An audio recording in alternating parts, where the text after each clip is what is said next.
Assalamualaikum warahmatullahi wabarakatuh, murid-murid 1 dan 5.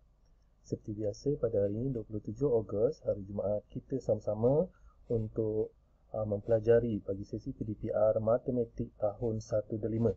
Jadi sebelum tu, cikgu nak murid sudah pun siap siaga dengan buku teks Matematik Jilid 2 tahun 1. Jadi murid perlulah buka buku teks muka surat 57 hingga 58. Tapi sebelum tu cikgu nak terangkan kita sebenarnya telah pun masuk tajuk terakhir bagi penyelesaian masalah bagi subtopik isi padu cecair.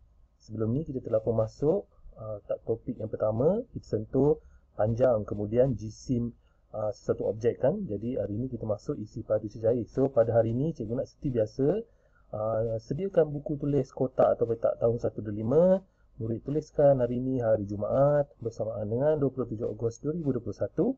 Tajuk kita yang ketiga dalam subtopik tajuk 6 ni, iaitu isi padu cecair. Dan kita akan berikan tumpuan kepada penyelesaian masalah macam mana nak buat ni nanti. Cikgu akan tunjukkan dan pastikan murid menonton video PDPR cikgu, video pengajaran ni, untuk memberi atau membuka kefahaman murid-murid menyelesaikan masalah latihan yang cikgu berikan. Jadi selepas selesai, siapkan tugasan. Jadi murid perlulah pergi ke link mylink.la/cikgu Fauzi. Kemudian akan keluar senarai kehadiran murid 1 dan 5. Klikkan, nanti akan keluar paparan seperti berikut dan pilihkan nama murid. Okey, sekali hantar saja. Contoh nombor 1 Arisha Fahana dan tekan submit. Okey, jadi cikgu harap murid telah pun bersedia. Kita terus masuk kepada Madu Board, buku teks yang cikgu cakap tadi pada muka surat berapa? 57. Tapi untuk sebelum tu cikgu memberikan penerangan sikit pada muka surat 55. Okay, ini kita belajar tentang banding isi padu cecair lah. Maksud dekat sini kita dapat lihat, kalau murid tengok pada muka surat 55 ni, di mana kita nak membandingkan sesuatu isi padu yang ada di dalam teko dan juga jug. Kalau murid nak tahu dekat rumah, murid dekat rumah kan, murid kenal pasti tanya ibu bapa apa itu teko yang cikgu bulatkan. Dan yang kedua, cikgu bulatkan apa itu jug. So dekat sini kita tengok macam mana nak bandingkan isi padu cecair yang ada di dalam, cikgu tulis sebelah sini, teko dan juga jug. Jug tu cikgu tengok jug plastik. Jadi apa yang dia perlu buat ialah, bila dia ambil air yang ada dalam teko, dia tuangkan ke dalam cawan. Okey, dia tuangkan ke dalam cawan, kemudian dia dapat lihat dekat situ, satu teko ini akan menghasilkan berapa cawan. So kalau murid lihat 1, 2, 3, 4 dan 5. Begitu juga dengan satu jug. Kalau kita tengok dalam satu jug ini dia dapat menghasilkan berapa cawan. So kita kira lah 1, 2, 3, 4, 5, 6, 7. Jadi kesimpulan yang kita dapat buat dekat sini, kita dapat pastikan bahawa untuk isi padu cecair yang ada di dalam jug dan juga teko, kita dapat lihat isi padu teko sama dengan 5 cawan air. Kemudian kita tengok isi padu jug sama dengan 7 cawan air. Kemudian murid perlu buat keputusan. Apa itu keputusan? Untuk tahu yang mana lebih banyak, mana lebih sikit. Jadi murid buat keputusan bahawa isi padu air dalam jug lebih banyak. Maksudnya dekat sini murid telah bandingkan. Murid bandingkan apa? Murid telah pun membuat perbandingan terhadap air yang ada di dalam satu teko, air yang ada di dalam satu jug. Murid telah bandingkan. Jadi mana yang paling banyak menghasilkan air dalam cawan? Jadi satu jug air tadi. Kalau teko dia ada 5, satu jug air dia menghasilkan 7. Jadi 7 ni paling banyak. Cikgu tak nak sentuh banyak kat situ, cuma cikgu tunjuk ajar kepada awak. So, kalau kamu nak tengok macam mana perbandingan seterusnya, kamu boleh tengok isi padu susu tu. Ni cikgu dah terangkan masa PDPR kita pada minggu lepas, hari Jumaat.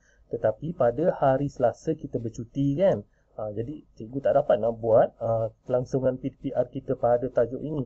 Jadi murid boleh tengok pada muka surat 55. So boleh tengok bandingkan isi padu susu. Kalau kamu tengok, kita dapat sini, dapat lihat dekat sini, ada susu kotak coklat dan juga susu kotak segar. Di sini kalau kamu tengok dia ada pack yang kecil, okey, pack yang kecil, okey, pack yang besar, okey, kemudian ada pack yang sederhana.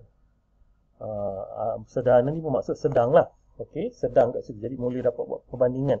Jadi dengan menggunakan kolek ataupun cawan, okey, murid masukkan dalam cawan tersebut. Jadi sekiranya kalau kamu tengok air dalam kotak mana, susu kotak mana yang paling banyak menghasilkan air dalam cawan, jadi ia adalah mempunyai isi padu yang banyak. Contoh, kalau kamu tengok susu coklat, dia menghasilkan 4 kolek. Jadi susu coklat ni lah paling banyak. Paling sikit 2 kolek, iaitu pak yang kecil dan sedang mempunyai ataupun dapat menghasilkan 3 kolek cawan ataupun cawan lah. Okey, seterusnya cikgu masuk kepada penerangan bagi penyelesaian masalah. Yang ni cikgu tak nak terangkan. Okey, untuk penyelesaian masalah kita boleh rujuk buku teks pada muka surat 57. Okey, dekat bawah ni 57. Okey, so sekarang kalau kita tengok sini, kita nak bandingkan pen yang sama dengan apa kata Lego tadi pen yang sama dengan Lego. Biasa murid tahu tu adalah Lego lah. Okey, so kita tengok ni panjang pen sama dengan 4 ketul Lego. So tengoklah Lego pertama, Lego kedua, Lego ketiga, Lego keempat. Tapi dekat sini ada 5 Lego. Cuma dekat sini dia telah tunjukkan bahawa Lego ni ada bertanda. Maksudnya kita nak tengok panjang pen tu. Jadi panjang pen tu dia memerlukan 4 ketul Lego. Okey, ataupun 4 keping lah, ataupun 4 bar Lego. Tetapi kalau kamu tengok panjang pensel, dia melebihi dengan menambah berapa? 1 keping ataupun 1 bar Lego, ataupun 1 ketul Lego. Jadi kalau kamu tengok sini, kamu buat keputusan dengan melihat isi padu sesuatu benda tu, kamu boleh tentukan panjang sesuatu jisim tu mana paling panjang. Jadi pensel yang paling panjang. Okey, seterusnya kita tengok dekat bawah ni pula untuk isi padu tepung. So kalau tengok tepung dan juga 3 tin susu, ada juga gula dekat sini. Jadi kamu tengok sama ada gula, tepung ataupun tin susu tadi, susu tu lah. Dia ditimbang dengan menggunakan neraca. Ni adalah neraca lah. Kamu kan dah buat apa alat penimbang daripada penyangkut baju kan. Jadi kamu buat penimbangan dekat situ, kamu dapat lihat ni mana paling berat dan mana paling ringan. So dekat sini kalau kamu tengok cara ni adalah jisim gula ni setelah kamu timbang tau. Dan kamu buat kesimpulan sama ada ringan ataupun gula ataupun tepung. Itu awak buat pertimbangan. Pertimbangan bermaksud kesimpulan lah. Kesimpulan dekat sini. Jadi kalau kamu tengok jisim gula, ini gula. Okey, dia sama dengan 3 tin susu. Tetapi bermaksudnya gula ni dia lebih berat daripada 3 tin susu. Maksudnya gula ni berat lah sebab dia memerlukan 3 tin susu. Sebab susu ni kalau kamu tengok dia kecil-kecil kan, tapi gula tu walaupun nampak dia 1 kampit 1 kilo, tetapi sebenarnya dia lebih berat daripada 1 tin susu. Jadi dia memerlukan 3 tin susu. Kemudian kalau kamu tengok tepung ni walaupun dia sekilo. Okey, tepung ni walaupun dia sekilo, tetapi dia memerlukan 1, 2, 3, 4, 5, 6 tin susu. Jadi kat sini kamu kena tengok antara kedua-dua, antara gula dan tepung ni. Jadi kat sini awak boleh buat keputusan gula lebih ringan daripada tepung. Sebab apa? Dia memerlukan 3 tin susu saja. Sedangkan tepung dia memerlukan berapa? 6 tin susu. Jadi ini adalah kesimpulan yang awak boleh buat yang cikgu tanda ni. Pertama, kamu boleh cakap jisim gula sama dengan tin susu, jisim tepung sama dengan 6 tin susu, 3 tin kurang daripada 6 tin. Itu adalah kesimpulan dia. Jadi kamu buat keputusan gula lebih ringan daripada tepung. Okey, kita tengok yang bawah pula. Kejap. Okey, yang bawah tak ada. Kita pergi sebelah. Kita tengok isi padu pada. Okey, kita tengok kat sini. Air lah, air Ribena tu, saya tak silap saya. Dia boleh menghasilkan berapa air dalam botol tersebut. Jadi kalau kat sini kamu tengok isi padu air dalam botol Ribena ni sama dengan 6 cawan. Kemudian isi padu air dalam bekas botol kecil ni kurang daripada 2 cawan. Jadi kita tengok dulu air dalam botol besar ni dengan botol yang kecil ni, botol kecil ni dia boleh menghasilkan 2 cawan je air. Tetapi dalam air dalam botol besar ni dia boleh menghasilkan 6 cawan. Cikgu padam kat situ, takut awak tak nampak kan. Dia boleh menghasilkan 6 cawan. Jadi kat situ awak boleh buat keputusan sama ada dengan melihat botol besar dan botol kecil, bagaimana dia dapat hasilkan air-air yang kamu tuang ke dalam cawan tersebut. Jadi isi padu air botol kecil sama dengan 4 cawan. Jadi kalau kamu kat sini dia kurang 2. So dekat sini 2 cawan dia kurang. Jadi kat sini kita boleh lihat bahawa botol yang besar ni mempunyai isi padu banyak. Itu keputusan awak. Awak buat keputusan sendiri berdasarkan apa yang awak lihat. Kemudian air botol kecil, isi padu dia sedikit. Jadi mana yang paling banyak? Botol yang besar lah kan. So dekat situ awak dapat buat keputusan. So dekat sini kita tengok isi padu, air tebu. Kalau kamu tengok isi padu, air tebu dan juga air bali. Okey, kat sini kamu tengok air tebu ada, air bali ada sedikit separuh kan. Awak belajar isi padu kan, sedikit, banyak, separuh, setengah, suku kan. Jadi kamu tengok isi padu air bali yang paling sedikit. Nampak je kat sini air bali paling sedikit. Air kelapa banyak sampai atas ni. Air tebu banyak sampai atas. Jadi awak boleh buat kesimpulan isi padu air bali paling sedikit. Okey, sekarang ni cikgu nak tengok latihan. Cikgu tunjuk kat awak latihan dia. Kat sini yang cikgu nak terang kepada awak. Okey. Okey, ini adalah neraca. Neraca penimbang. Jadi kalau kamu tengok, cikgu ambil contoh di pertama. Air jus oren dan juga jus apple. Okey, sekejap air jus apple. Kemudian kamu masukkan antara, boleh buat pengamatan lah, masukkan dalam cawan gelas ni. So kamu rasa air dalam jus oren dengan jus apple ni, rasa-rasa dia boleh menghasilkan berapa cawan. Jadi awak buat keputusan sendiri. Air apple masukkan dulu. Awak rasa tengok je cawan ni dia dapat menghasilkan berapa cawan. So kat sini cikgu boleh bincangkan jawapan dia. Mungkin dia boleh menghasilkan berapa cawan? 2 cawan. Tetapi air jus oren ni dia boleh menghasilkan hanya 1 cawan. Okey, kejap cikgu dah salah anak panah ni. Nanti kan awak keliru pula. Terpadam. Okey. Jadi air dalam jus oren ni dapat menghasilkan 1 cawan saja. Itu pertimbangan awak. Kemudian tengok Lifebuoy ni. Siapa rumah dia ada sabun Lifebuoy yang cecair tu kan? Dengan sabun buku Lux ni. Macam mana nak timbang dia? Jadi kamu letaklah dekat sini. Kamu letak kat sini. Jadi kamu tahu isi padu sesuatu objek tu mana satu paling berat. Begitu juga dengan tepung. Kamu tengok isi padu dia dengan 1 tin susu. Sekejap isi padu dia sama dengan 1 tin susu. Cikgu dah tergerakkan dia lah ke sini. Okey, isi padu dia sama dengan 1 tin susu. Kemudian susu kat sini lah, susu tin. Kemudian dengan gula.